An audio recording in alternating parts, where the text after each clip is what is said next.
Good. First of all, thank you for coming this evening. It's lovely to see you, and I hope you enjoyed your curry. And we're delighted to have, as our speaker this evening, retired Major General Tim Cross.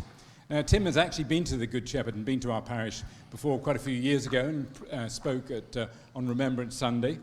And we're delighted to have him again here this evening. Some of you may have seen him on various news programs in recent times, commenting on the war in Ukraine, where he's been given his considered opinion.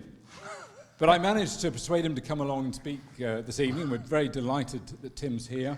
And he said he might even ask or have questions at the end. Absolutely. So think of anything really difficult and ask Tim, and he'll answer it.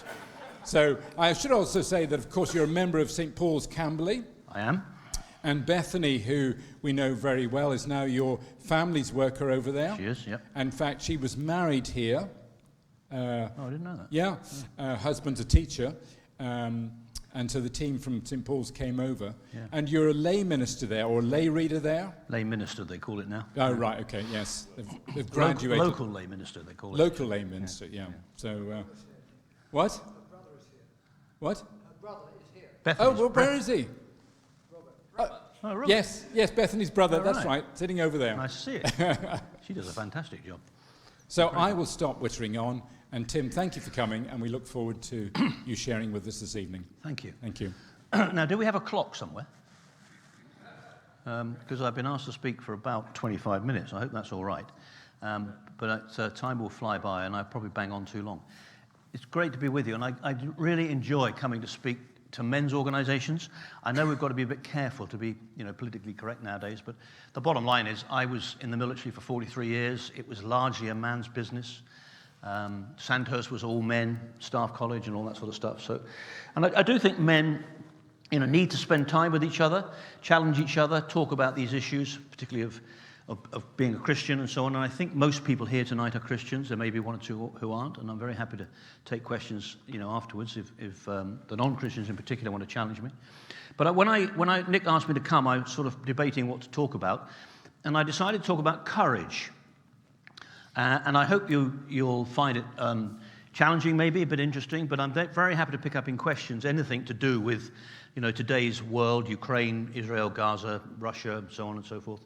There's been a lot of media stuff I've been doing in the last couple of weeks over the Chief of the General Staff's comment about the fact we're going to call up everybody in this room to be soldiers because we haven't got a big enough army. But let's go through the courage bit first and then open up for questions. I think probably still do have. The British Army had, when I was serving, 6 core values, and we called them C drills, C-D-R-I-L-S. Courage, discipline, respect for others, integrity, loyalty, and selfless commitment. And it's not by chance that the first of those words is the word courage. And there can't be many of us, particularly men in this room and men everywhere, I think, men alive, who wouldn't in their heart of hearts want to be called brave rather than have any other virtue attributed to them. Deep within most of us blokes, there's a yearning to be brave, to have the courage to do the right thing, even when it's scary and hard. We admire and exalt the courageous, and we recoil at the shame and ugliness associated with cowardice. Winston Churchill called courage the first of human qualities because he said it guarantees the other. We may want to be men of honor and integrity, to be loyal and selfless, but if we lack courage, we never will be. We can admire virtue and rail against corruption, but without courage, we too are corruptible. And the harsh but honest truth is that whilst we cannot rid ourselves of a yearning to make our lives matter, to really count, on the other hand, for many of us, we're really uncomfortable about where such an adventure might lead us. And all too easily, we can feel intimidated, out of control, exhausted, and worst of all, afraid. And we don't lose those emotions easily. Now, that said, fear is a perfectly natural emotion, and I'm more than willing to admit that I've been afraid often. But that's fine, because fear is indispensable to courage. If you're not afraid of something, then overcoming it is not an act of courage. The great Confederate general from the American Civil War, Bill Sherman, defined courage as a perfect sensibility of the measure of danger and a mental willingness to endure it. It's about knowing the danger and then being prepared to stand against the fear of it. That may be a physical activity, like abseiling down a cliff or going caving, but it may be something completely different, like the loss of our reputation or our job or something or someone we highly value. The UK's parachute school, its motto is knowledge dispels fear. Knowledge dispels fear. And a few years ago, my daughter Gemma decided that she would join in with my youngest son, Stephen, who wanted for his birthday to do a parachute jump at Netheravon, where my divisional headquarters was based. And Gemma did so, I have to say, with some trepidation.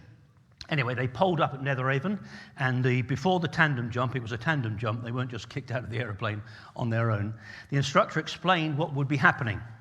Listening to him and seeing that he knew what he was talking about, or at least he appeared to, reassured them. Knowledge, remember, dispels fear. But it certainly helped. But the reality is that it didn't take all the fear away. They still had to climb into and then jump out of the aeroplane. And to do that, they needed to exercise their courage. John McCain, who spent, many of you will have known, he stood as a candidate for the presidency of the United States some years ago. He spent years in a prisoner of war camp in Vietnam. And he wrote that we all have reserves of courage, but like muscles, they need to be exercised to get stronger. Courage is like a muscle. It needs to be exercised to get stronger, which is what both Stephen and Gemma did that day. But I have to tell you, when Stephen hit the ground, his immediate reaction was, can I go back and have another go? When Gemma hit the ground, she said, I'm never getting in an aeroplane again for the rest of my life. So she is the one, really, that exercised courage that day. So courage is not some swaggering display of foolhardy behavior, some gung-ho exhibition of macho bravado. It's a mastery of fear through a quiet determination to face up to a testing time. And often, in a military campaign, it emerges as almost unthought as a result of some sudden emergency breaking out, a reflex to enemy action. Sometimes it's required over a long period of time, too. A good friend of mine, an Air Commodore called Mark Leakey, has a son called Josh. And Mark was an Air Commodore. His claim to fame was that he was a Harrier pilot, and he tried to land one of his Harriers on HMS Invincible and missed. And the Harrier hit the sea, turned upside down, and then the ejector seat went off. He wanted his son Josh to join the Royal Air Force, as he had done. Josh went off to university, rang up some time later and said, I'm leaving university, and I'm going to join the parachute regiment as a trooper. To an Air Commodore in the Royal Air Force, this was the most awful news that he could possibly have been faced with. Anyway, to cut a long story short, Josh got into the parachute regiment, and he was the last VC winner. He won his VC in Afghanistan, fighting with his troop, or his section, out of an ambush in Afghanistan. A long fight that justified the award of the VC. I spent time in Northern Ireland. This is not comparable to what Josh had got up to, but I spent time in Northern Ireland in the 70s as a bomb disposal operator. It was a challenging job, and inevitably people asked how I coped with it, knowing all the risks. And there's no easy answer to that. The adrenaline flows, and the danger was certainly part of the buzz. But the fear was certainly there too, although its intensity waxed and waned as circumstances changed. It was a constant bedfellow. Deep down, fear sometimes never fades. A famous bomb disposal operator once said, it came little by little with every job, and particularly it came in the hours spent between the tasks, when you were sitting in the ops room waiting for the phone to ring. When he said the fear can suddenly begin to throb, and it can threaten to burst forth and drown you in a freezing terror. The same, I have to say, applies to those who go through treatment for things like cancer, when the last thing you think about at night and the first thing you think about in the morning, and all that's going on with that sort of treatment and so forth. And as I say, bravery is therefore about maintaining a mastery over that fear, not allowing it to control us, but ensuring that we control it. And that takes more, I would argue, than just physical courage. In the story about David and Goliath, many of Saul's army were brave men, but they were not prepared to fight the giant. As he strode around the valley in front of them, they calculated that their chance of success was pretty minimal to non-existent. David, however, had a different perspective of the issue, a perspective that stemmed from a more reasoning, deliberate attitude. This is the courage to do what is right, even when the odds are heavily stacked against us, to stand against the tide of opinion when it is unpopular to do so, to stand against the system, whether that system is the accepted norms of our workplace or our nation or maybe even our church. It's a perspective that enables us to coolly risk our career, our happiness, perhaps our whole future on a judgment of what we believe to be right. To stand up and be counted when all around us others are turning away or not speaking out, even though they know that what is happening is wrong. And that's a different sort of courage. That's moral courage as opposed to physical. Moral courage is a higher virtue than physical courage. It's rare, and the harsh reality is that few of us have it naturally, and many who have marked physical courage, ironically, often lack it. To some degree, physical courage can be taught. Training and preparation teaches soldiers not to be afraid of a particular environment, like the jungle or the desert, or of a particular enemy, like Stephen and Gemma being taught what to expect when they jumped out of the aeroplane. But teaching moral courage is a different matter altogether. David's response to Goliath, I would argue, was born and underpinned by a crucial word, his character, which is the inner core that makes anyone or anything what it is, whether that's people or wine or a period of history. Like the moral goods, character can't be legislated for or bought. It's deeper and different from concepts like personality, image, or reputation. It grows to maturity and peace, and it's not suddenly developed at the outbreak of a war or the onset of a major problem at work or in the family or in the nation. Lord Moran, Churchill's doctor, wrote that a man of character in peace is a man of courage in war. And our fate in life's battles is worked out long before the war begins. And Aristotle taught it as a habit, the daily choice of right instead of wrong. Ultimately, it's who we are and what we get up to in the dark when we don't think anybody's watching, whether that's on a golf course or on a business trip.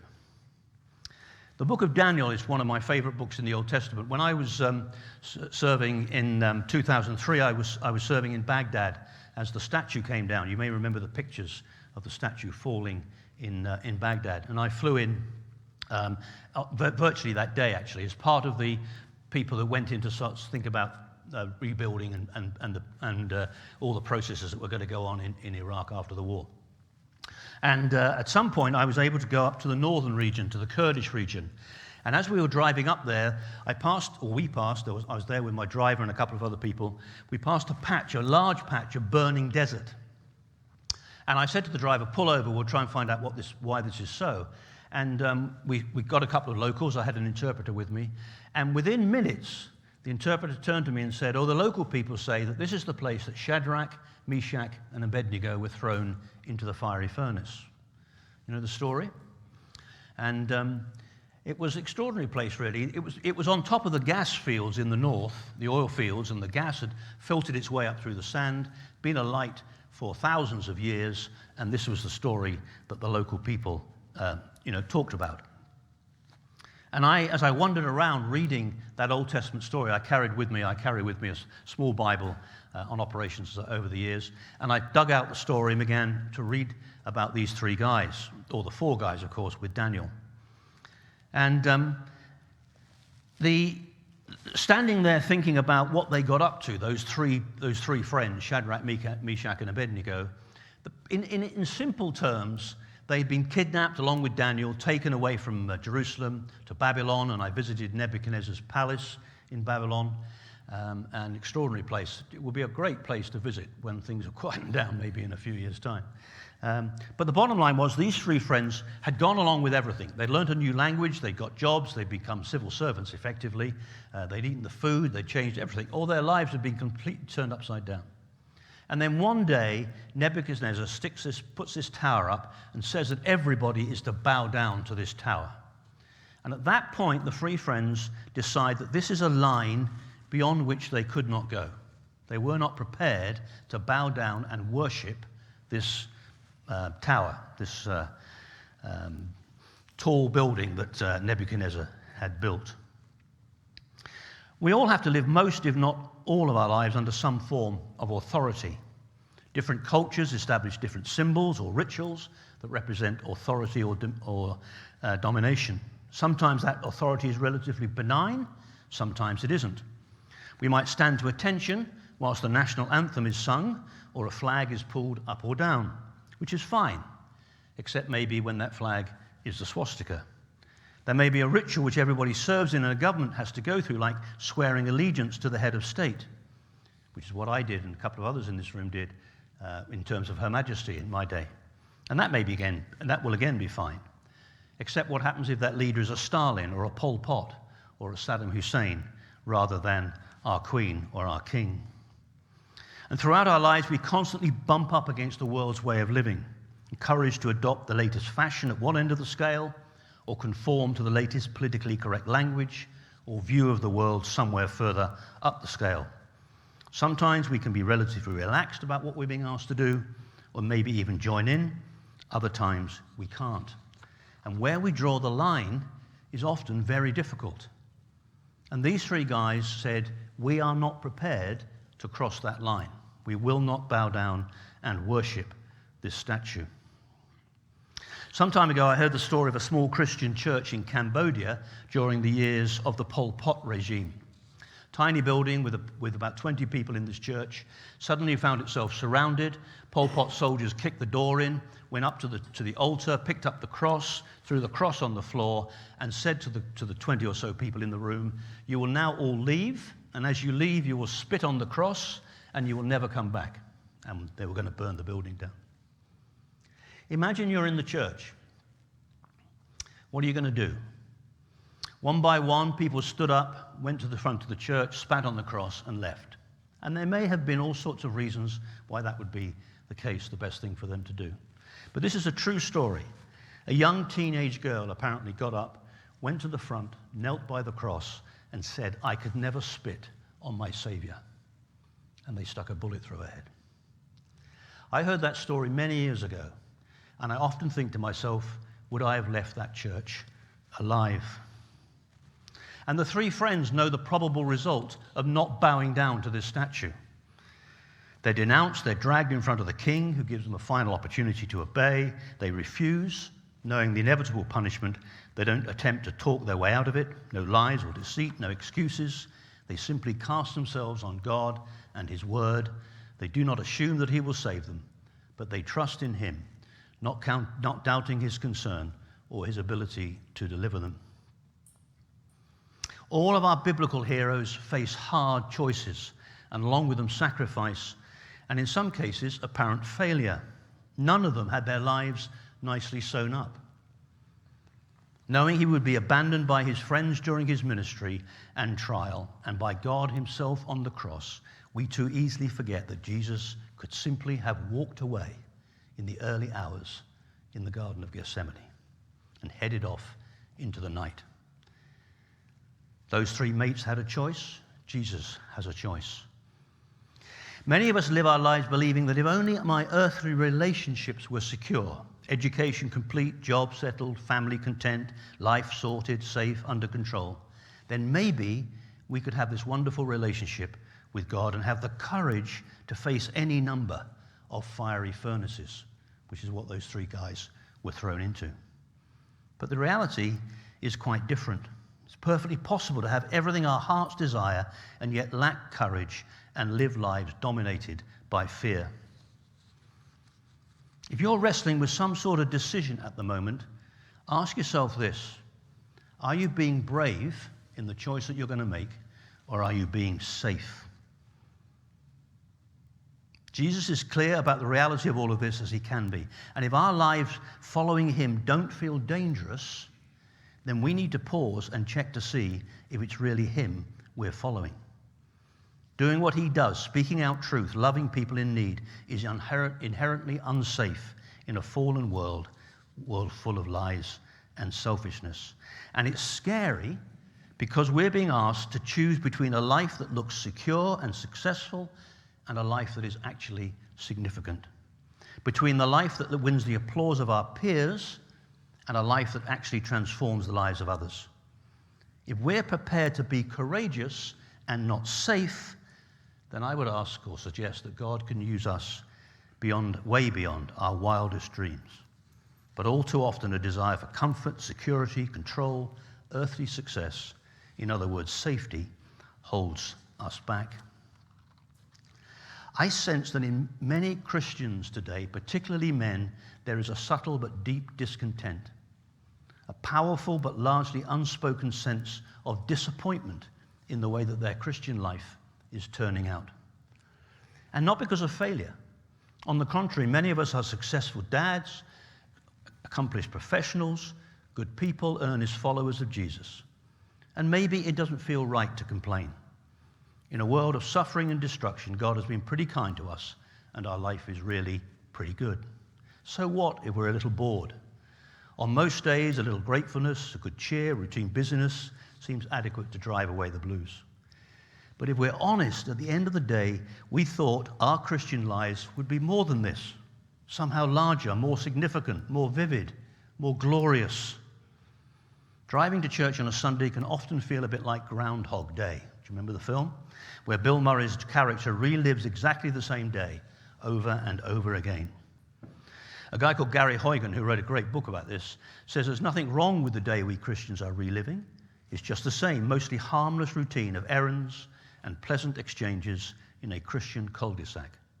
Our distracted gaze into the distance can be interrupted by a nice hello, a small chore, or a really happy worship song. But then our minds slip back into the muted monotony of a perfectly fine Christian day, and we feel vaguely discontent. Following Christ is supposed to be a bold adventure of power and beauty and singular importance. But the reality that keeps emerging is something very different, and in very deep ways, it can be very disappointing. We can all feel dressed up with nowhere to go. We're left wading in the placid beach waves as the ship of adventure with Christ on board seems to head off to sea without us. As Huygens says, given the call of Scripture to a bold, glorious struggle, why have so many of us accepted so little? When Jesus calls us to be the light of the world, he isn't referring to a nice nightlight that will comfort the kids and keep us from stubbing our toe on the way to the bathroom at 3 o'clock in the morning, but a brandishing of a Star Wars lightsaber to heroically contend with the great evils of the world and drive out the darkness. But all too often, when we ask ourselves, how far should we go, the brutal, honest answer is, as long as I am safe, as far as I am in control, as far as the risks seem manageable, as far as my sphere of certain competence will take me. And we retreat all too often backwards into obliviousness and decide to settle for more modest ambitions. And consequently, in quiet, secret moments, we sense that it doesn't take us very far at all. Jesus beckons us to follow him with the vulnerability of a child so that we might know how strong our Father is and how much he loves us. But truth be told, we would rather be adults. We'd rather be in a place where we could still pull things together if God doesn't show up, where we risk no ultimate humiliation, no danger of being thrown into a fiery furnace. And I would offer that as a result, our experience of our Heavenly Father is simply impoverished. We just don't get to be with him on the great adventures that he has in store for us.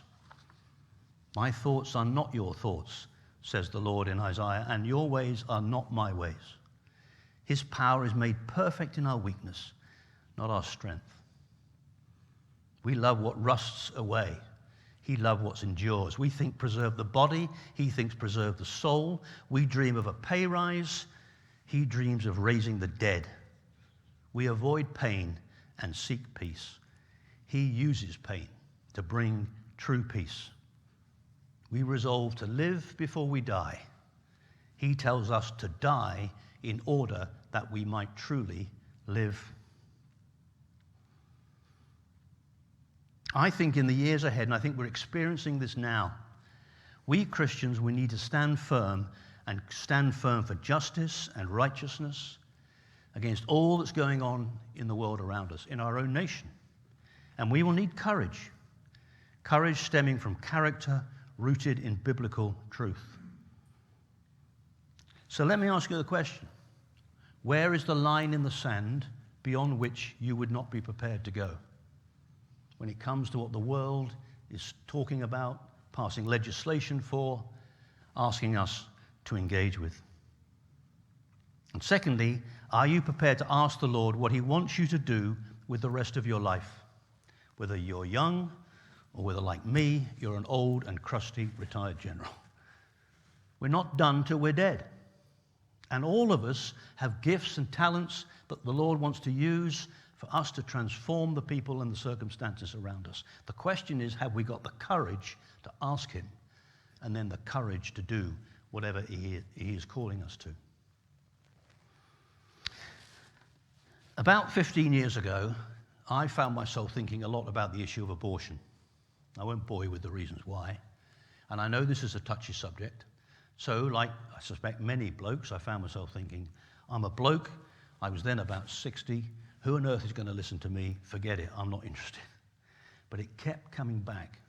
And I genuinely look back now and think the Lord was calling me to do something about the issue of abortion. 225,000 babies every year aborted in England and Wales alone.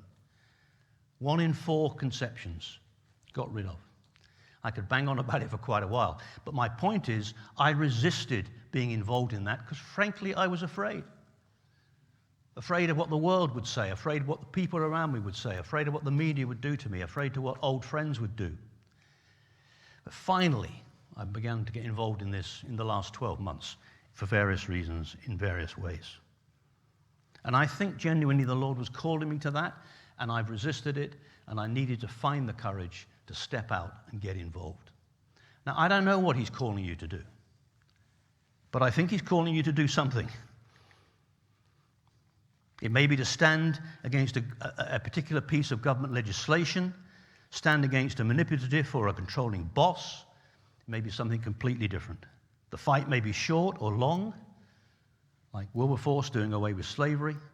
But either way, courage is about going forward because we know in our hearts that we cannot go back without destroying what we hold to be true. It means carrying on to the end despite the opposition. It means overcoming doubt and uncertainty, even when others fall away or undermine the cause. It means holding onto the vision, trusting that justice and righteousness will ultimately prevail in this world or the next.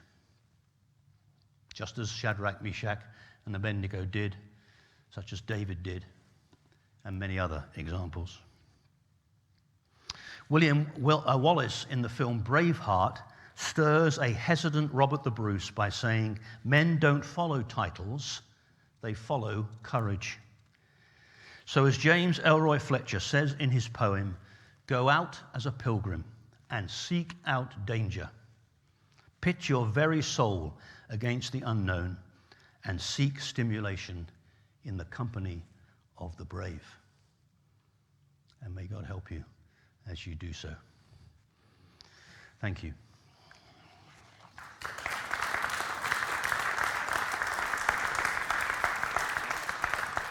Now, as we said at the beginning, I'm very happy to take any challenges, push back on any of that, or answer questions on anything else that you might want to raise as a result of what's going on in the world around us. Anybody like to start us off? Or has everybody had enough and want to go back and have a beer? Tim, how do you think the war in Ukraine is going to work out? I think it's going to be a long haul. I think we're in a period of attritional warfare, a lot of people being killed. I think we have underestimated the ability of the Russians to learn from the mistakes that they made early on. Their wartime production of military equipment, they're now spending about 40% of their GDP on defense and security. How long can they do that for? we can have a conversation.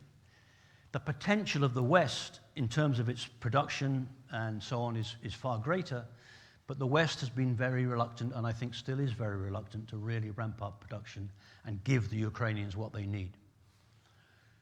The Ukrainians, of course, have done a fantastic job in the last couple of years. But the counteroffensive in the autumn failed. They've been hugely courageous in what they did, going back to what I was talking about. They've been hugely courageous, but they're tired. And interestingly, the average age of the Ukrainian soldier on the front line is around 40 to 45. The youngsters are not signing up. They don't want to just go and sit in a trench in the Donbass. And so the recruiting is not in the way that Zelensky hoped for. He hoped to raise an army of 1 million strong by now. He hasn't been able to do that.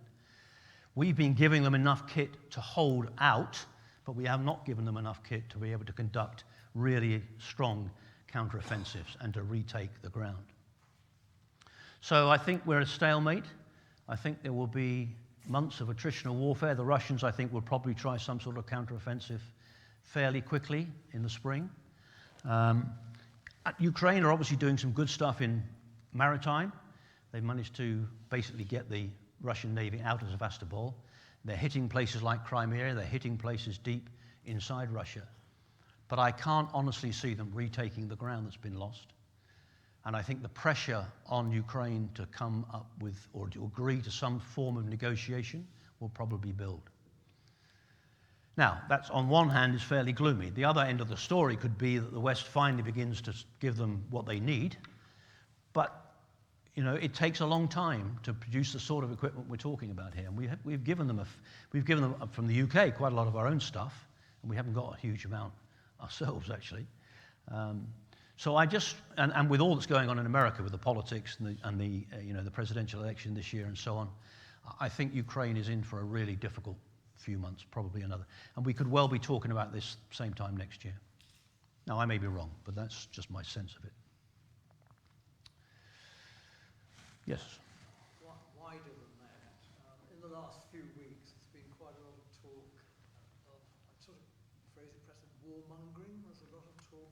Yeah. European about prepare yourself for war. There's been a lot of talk about increasing our armed forces. And first time in my life I've ever recognised this sort of talk going on. Yeah. It's been, EU is powerful enough, America's powerful enough, UK is powerful enough, we can contain this. At the moment, I'm feeling that it's not being contained. And what's your view about the future across a wider spectrum, really? Yeah. Okay, well, let's go back, to put it in a context. If we go back to, I was commissioned in 1971, and the big issue, of course, was the Cold War. Strong NATO, we had about 60,000 British soldiers in Germany, in West Germany. Germany, of course, was a divided nation. People have tended to forget that. Berlin was a divided capital with military governors who had the power to hang people. And we had a serious threat in the north where we were, Three-Shock Army, Soviet Warsaw Pact Army, which we thought was very strong and very capable. That Cold War came to an end in 1989, and in a way, the generation that were dealing with it was the generation that fought World War II, and they understood warfare and so forth. And the whole of the business of the nuclear deterrent, et cetera, was part of what in those days was called mutually assured destruction. So the idea of major war was a real threat, but luckily it never came to anything. 1989, that comes to an end, and we enter a period of what people started to call wars of choice. If the Warsaw Pact had invaded Western Europe, we would have had to be involved. But after the Cold War came to an end, a lot of people talked about wars of choice, where you could choose to decide whether you wanted to be involved or not.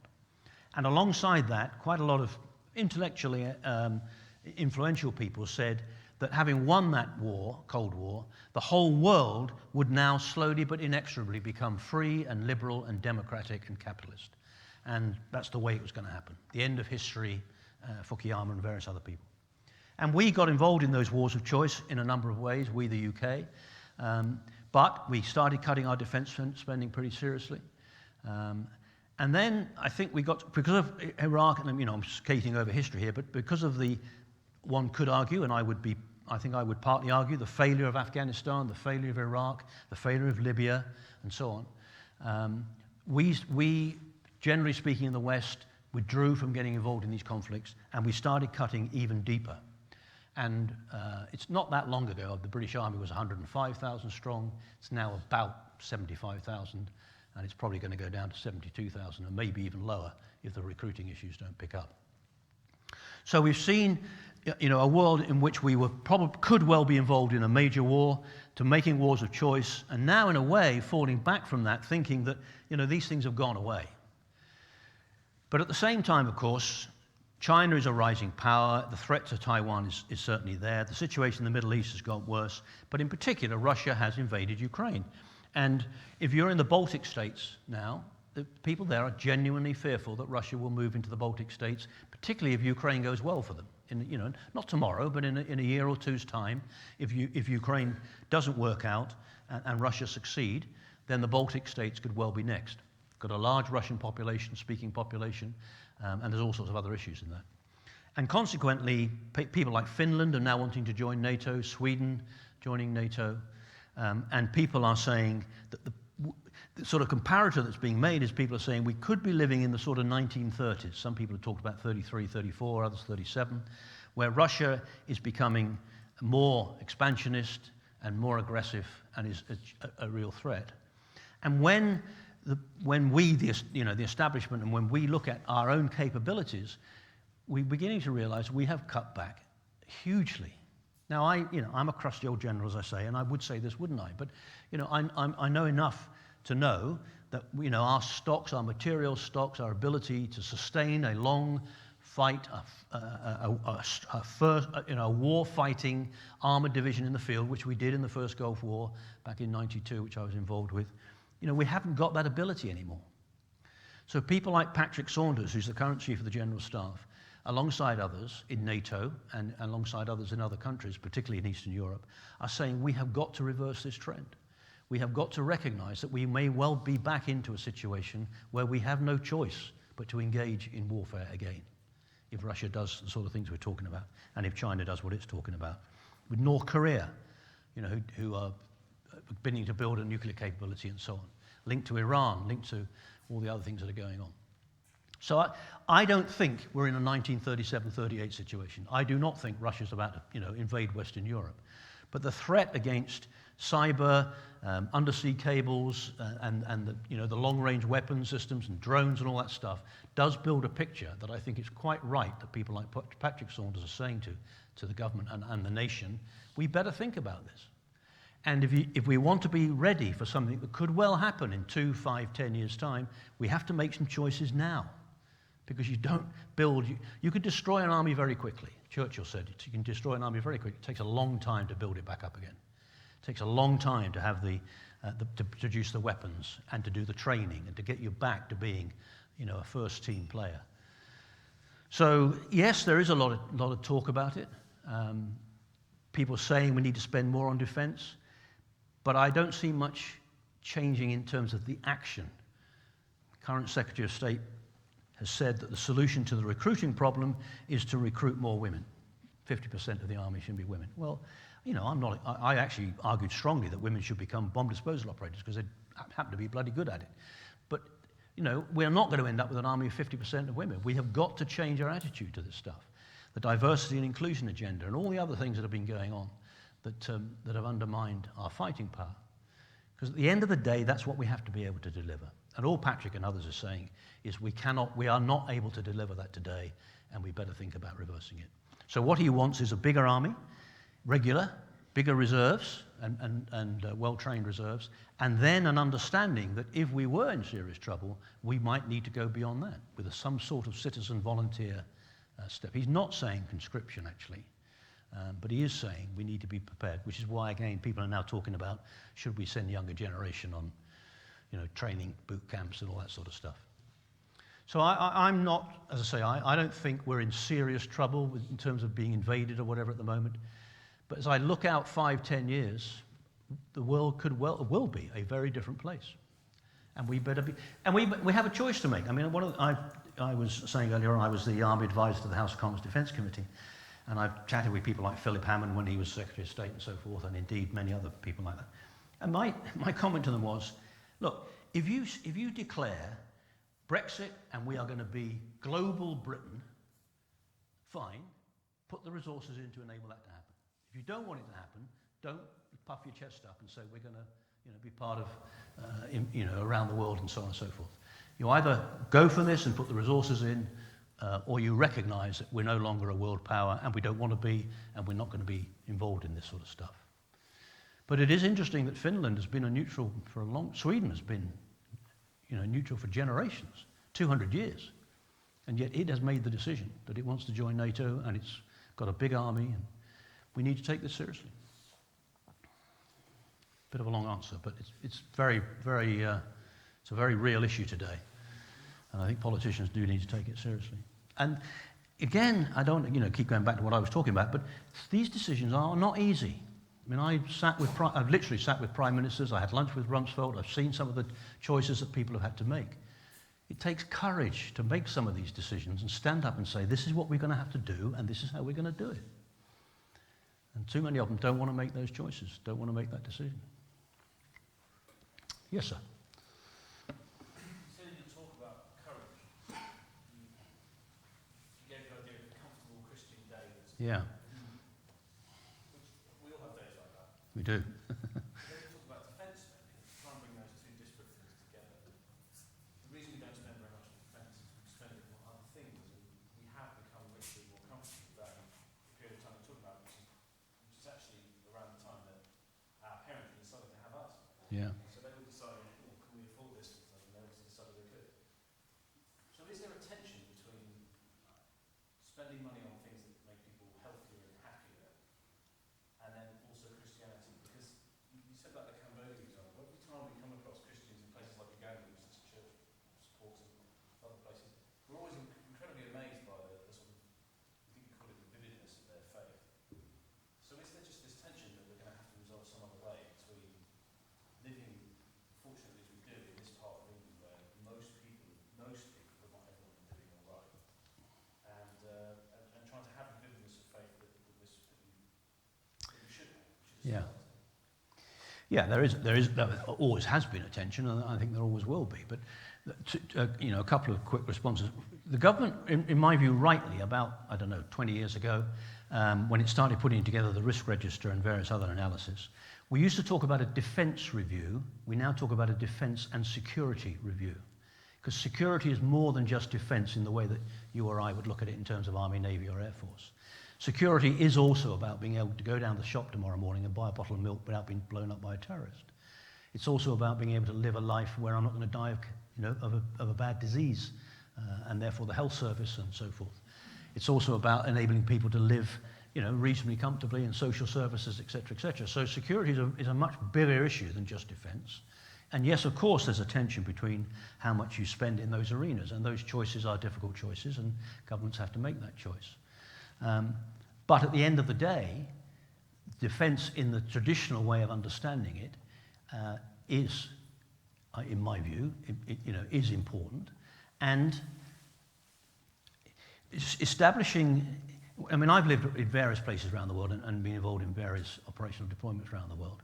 And I genuinely believe that the rule of law and liberal democracy, the freedom to speak our minds, to live our lives, is really important. And the reality is, the majority now of the world is not living under that sort of freedom. They're living under pretty terrible regimes, and those regimes do not like us much, and they do not like the way we approach, our way of life and so on. So we have to be prepared, in my view, to shift that balance back. Certainly, I would say we need to be spending more on defence, 2.5%, 3% GDP.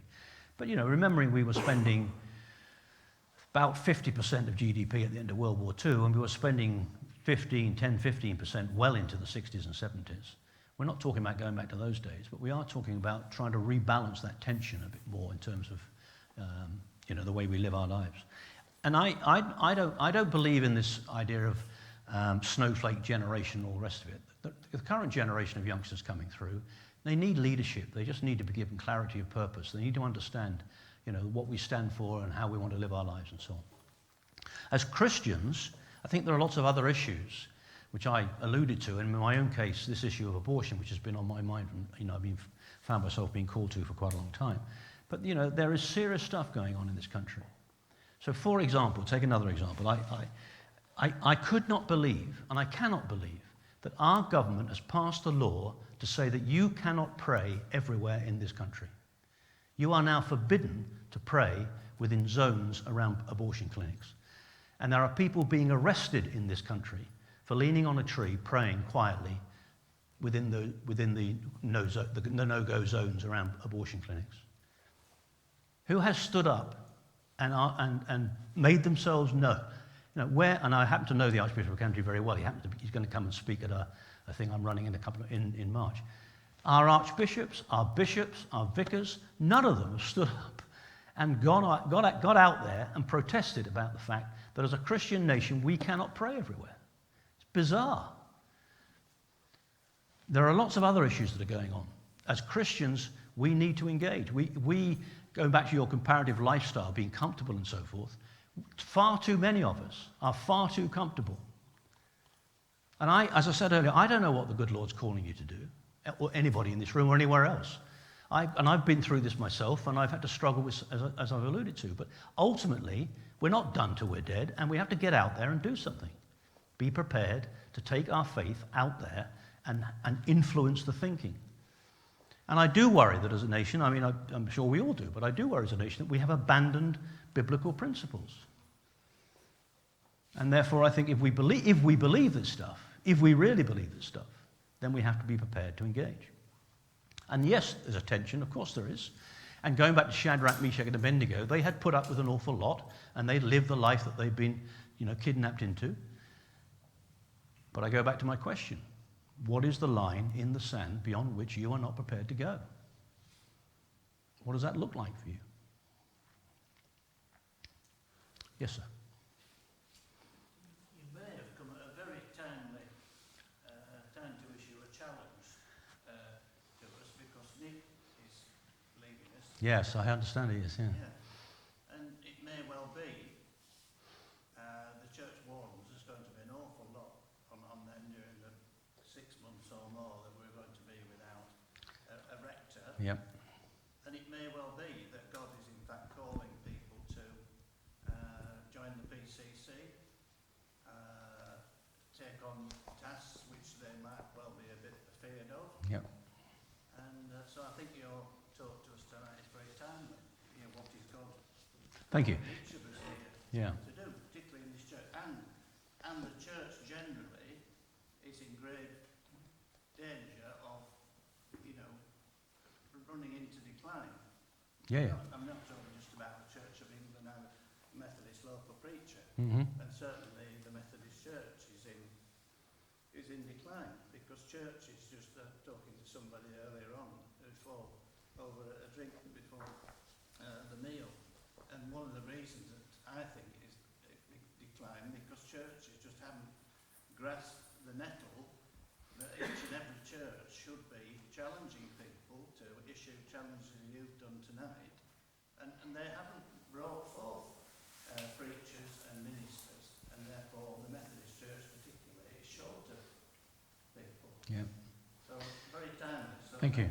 Yeah, and it's important to say that, not everybody is going to be called to be a Wilberforce. Not all of us are going to be Wilberforces. But actually, what God could be calling you to is something in this church, in this period of time, to engage with and to stand up and be counted as part of all that's going on in the transition and so on. He may be calling you to be a better father. He may be calling you to say, this idea that you're going to divorce your wife, stop it. He may be calling you to all sorts of stuff. And again, we as a church, I think we stood back and we just allowed all the big changes that have gone on since the 60s and so forth to happen. And yet we recognise over half the children in this country are being raised in single-parent families. Now, my daughter happens to be a single parent, and she's wonderful. But it is not good for our nation that half of our children are being raised mostly without a father. There will be repercussions. And what have we collectively done about that? Have we spoken out against it? Have we engaged in conversation with people? Have we preached it from the pulpit? So yeah, there's all sorts of things we should be engaging with. And as I say, it's not for me to say what it is, but it is about all of us getting on our knees and saying, Lord, what is it you want me to do? And then having the courage to stand up and do it. Probably time for one more question. Okay, I think. indeed. One more? Yes, sir. You've got two here, actually. Let me just pick up, because he's younger than you, but I will come back to you. You can have the final shot. We'll make it two. We'll make it two. So my one was really just more... Thank you. My question more was, being a man of faith, and then if there's war, how do you hold those two in tension with each other? Okay, in response to your question, let me say, firstly, everybody is a person of faith. Everybody. I get really irritated when vicars and archbishops say people of faith and no faith. Everybody sees the world through the prism of their beliefs, and they make their choices on the basis of those beliefs. I happen to see that my prism, the way I see the world is through the prism of Christ. But other people who believe in themselves and believe in being true to themselves, that's a position of faith. And there are consequences to all of these choices. All choices carry consequences. So, I say that because it's something, again, we should be challenging in the media and so forth. I do quite a lot of media stuff, and I get that sort of question. I immediately say to the guy who's interviewing me, you are a person of faith. You see the world from a position of where you want to stand, and you make your choices, and you'll live with the consequences of those choices. In terms of the military, you won't be surprised now, I lecture on being a Christian in the military quite a lot. I believe we live in a fallen world. That's the Christian perspective of the world, that we're all sinners, we're all part of the problem. And I'm not a pacifist, and I think there are times when we need to stand up and deal with people who are causing trouble in the world. We have a police force to deal with, national problems. It uses force if it's necessary to do so. And in the international community, we have a military organization that, if necessary, has to use force to deal with people like, in my lifetime, Milosevic, Saddam Hussein, the IRA, the UVF, and a lot of other hoods that have been around during my lifetime. So I'm not against using force. Now, how we use that force in the context of just war criteria and other things, and how I, as a Christian, take my faith into that position is obviously a big issue. And I became a Christian when I was 30, so I was quite old when I became a Christian. But I've tried to take my Christian faith into the way I lead, but also the decisions I took as a battalion, brigade, and divisional commander. So I know that there are pacifist perspectives, and I respect those perspectives. Although I have to say that I have debated this, as you can imagine, with various people, including a professor in Oxford, who said, better an unjust peace than a just war. And I said, Professor, sitting in your panelled office in Oxford, it's all very well for you to say that. You're not being bombed in Aleppo or being blown up on the streets of Northern Ireland or being invaded by Russia. I don't believe it is a better choice. So an unjust peace needs to be dealt with, and somebody needs to stand up and be involved in dealing with it. It's a short answer to what could be a 40-minute lecture, but I think we've had enough. Sorry, just one last question. Interested in your thoughts on the Middle East, what's going on with Israel, Gaza, Houthis, Hezbollah, and all the tit-for-tat with the Americans and the Iranians. Yeah. Again, how long have we got? My own view, for what it's worth, is that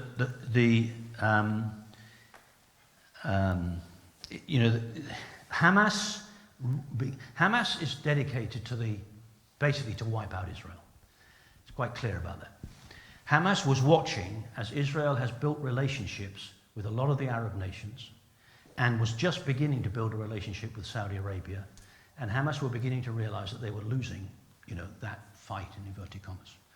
So in my view, this wasn't an overnight decision. They set a trap for Israel.